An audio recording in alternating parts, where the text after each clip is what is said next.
grow fast in a smart way. And that's not something that the military always does.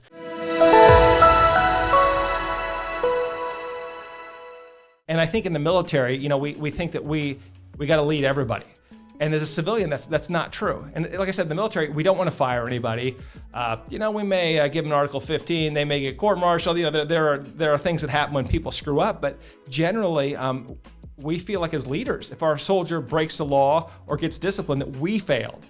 And I think as a civilian, you have to understand that life is not like that. Look, I would love, if the law allowed, to have a 90-day immersion experience for all my new employees at Berry Law. We'd have a barracks, we'd do PT in the morning, we'd eat breakfast together, they'd work all day, we'd do study hall at night, reset. So they'd get totally immersed in the culture. Because you think about it, Chris, like when you were, as a young officer, right? When you get immersed in the culture, you learn so much better and you develop those relationships quicker. Certainly. And I'd love to be able to do that. And I think that's a great thing that the military has taught me, is really immersion. And the great lawyers, I gotta tell you, the best lawyers I work with are the people that by the time we're getting in trial, they are so immersed. It's like it's like locking them in the room and they don't want to leave until they have done everything possible to win the case. And then you get the people who are like, it's 5 o'clock, I want to hit the bar. So I hope that answers your question, but those are some examples of what has worked well from the military. And I think some of the lessons learned in the military that are things that I try to avoid. I think that I use stuff that I learned in the military every single day. I was not in as long as you were, but I think there's a lot to be learned, both good and bad, from the military. I like, basically, to encompass what you said, is to grow fast in a smart way. And that's not something that the military always does. Immersion's huge. And we spoke earlier about you building a courtroom. Talk about immersion for your attorneys. Tell us a little bit about that, or what you're doing at Berry Law with that immersion process. And how that fits into your vision. I know you're a big guy on vision, your core values, all those items. This most certainly is part of it. So yeah, to Chris's question, please.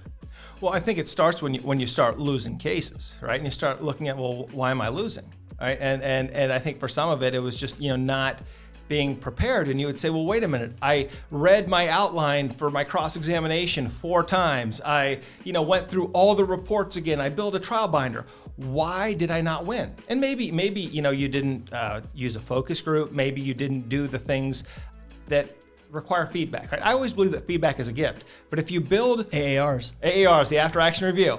But if you build that courthouse, right, or that courtroom, and people can come in there, your lawyers can come in there, and they can actually practice that cross-examination, practice the impeachment, practice refreshing the recollection of the witness, practice voir dire, right? And sometimes you have to bring in people for that, but the key is to get them to actually do the action. Look, nobody gets to be a great football player by reading a book about football.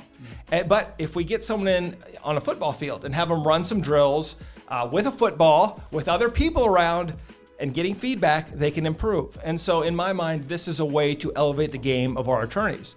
I think that, and once again, that's the team I want to be on. I want to be on the team of people who want to keep getting better. Yeah, that's interesting. To relate this to real estate, there's this thing called analysis paralysis. It's when the individuals, they read the book, and then they read the second book and the third book, the fourth book, and they're back through to the beginning, and they're reading the book again, and they know everything about real estate.